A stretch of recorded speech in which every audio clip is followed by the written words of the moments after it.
చెప్పండి, చాలా ప్రశ్నలు వేస్తారు, ఇవ్వండి, ఆన్సర్ ఇవ్వండి. సార్ ముఖ్యంగా ఎందుకంటే ప్రతిదీ వాళ్ళు మసిపూసి మారేడుగా చేస్తూ అబద్ధాలు చెప్తారని దానికి నిజంగా ఇప్పుడు లైవ్ సార్. నేను సంక్షేమ పథకాలు ఇస్తే రాష్ట్రం అధోగతి పాలవుతుంది అన్నానా సార్? సంక్షేమ పథకాలతో పాటు అభివృద్ధి అన్నాను.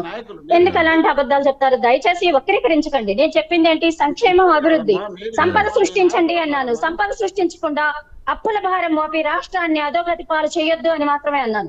ఇది గుర్తుంచుకోండి. ముఖ్యంగా మీరు ఏంటంటే ఒకటి మాట్లాడితే ఏదో మనం మాట్లాడేస్తాం కదా అని ఇష్టం వచ్చినట్టు మాట్లాడేస్తే కుదరదండి. నేను అన్నది లైవ్ లో అందరూ చూస్తున్నారు. నేనేం చెప్పాను? సంక్షేమంతో పాటు అభివృద్ధి చెప్పాను. అంతే తప్ప సంక్షేమం ఇస్తే రాష్ట్రం అధోగతి పాలవుతుంది నేను అనలేదు. నెంబర్ 1 మాట్లాడేవాడు మోహన్ రెడ్డి గారు, మీరు మాట్లాడినప్పుడు ఆవిడ అడ్డరాలేదు, మాట్లాడలేదు. నేను మీరు మాట్లాడేటప్పుడు మాట్లాడలేదు. అలాగే అమ్మఒడి, మీరు అమ్మఒడి ఎన్ని యూటర్న్లు తీసుకున్నారో నేను చెప్తాను. పథకాల్లో మీరు అమ్మఒడి చదువుకునే ప్రతి బిడ్డకి అమ్మఒడి ఇస్తామన్నారు. మీరు అధికారంలోకి రాగానే నో తూచి అమ్మఒడి మేము అందరికీ ఇస్తామని లేదు, ఇంటికి ఒక బిడ్డకే అన్నారు. అది అయిపోయింది. తర్వాత మీరు ఇంకా అనేక ఉన్నాయండి. మీరు యూటర్లు తీసుకుంది మద్యపాన నిషేధం దశల వారీగా అన్నారు.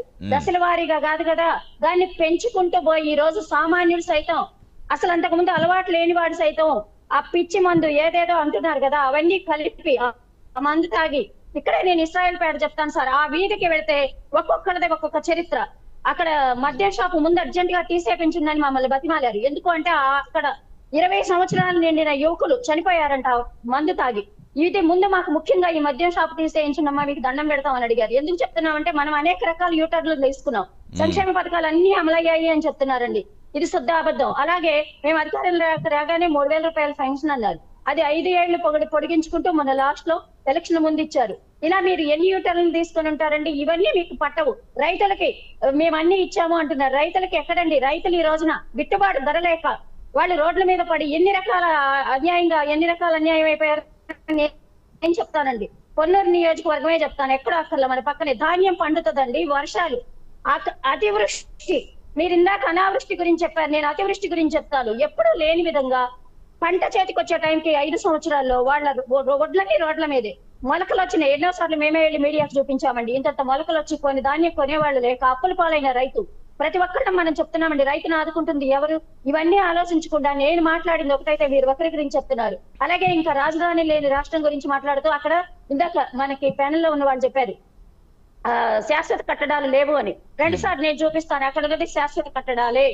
ఖచ్చితంగా 80% పూర్తయిన కొన్ని వేల గృహాలు ఉన్నాయి అవన్నీ. అలాగే రోడ్లు ఎంత విస్తీర్ణంతో ఒక ప్లాంట్ గా ఎంత పెద్ద రోడ్లు అంటే ఈ 5 సంవత్సరాల్లో జగన్మోహన్ రెడ్డి గారు వైసీపీ ప్రభుత్వం అక్కడ గనుక రాజధానిని కంటిన్యూ చేసి ఉంటే ఈ రోజు నీ చుట్టుపక్కల అద్భుతంగా అభివృద్ధి చెందేది. మీరు విజయవాడ గురించి చెప్తున్నారండి.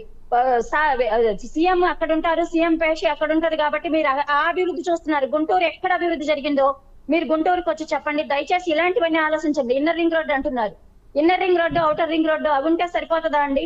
ఎక్కడైనా సరే గుంటూరు పట్టడానికే రండి. కలెక్టరేట్ కి వెళ్లే రోడ్ల దగ్గర నుంచి నేను మెయిన్ రోడ్లే చూపిస్తానండి.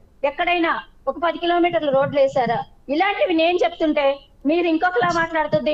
ఏం లేదండి, మనం అబద్ధాన్ని నిజంగా నమ్మించగలం అనేది మీకు అర్థమైపోతుంది. మీరు అలాగే చెప్తారు, ఎందుకంటే మేము అబద్ధాలు చెప్పాం, చేసింది చెప్తూ ఉంటాం, మాట్లాడింది ఏదైతే చెప్పామో అది చేస్తాము అంటాం. కాబట్టి మేము చెప్పేది ఇలాగే ఉంటది. దయచేసి దీన్ని అర్థం చేసుకోండి. అంటే రమాదేవి గారు, ప్రధానంగా వాళ్ళు అడుగుతున్నది ఏంటంటే సంక్షేమ పథకాలు వస్తే ఆగిపోతాయని వారు చెప్తున్న దానికి సంక్షేమ పథకాలు మేము ఇస్తామని మీరు చెప్తున్నారు.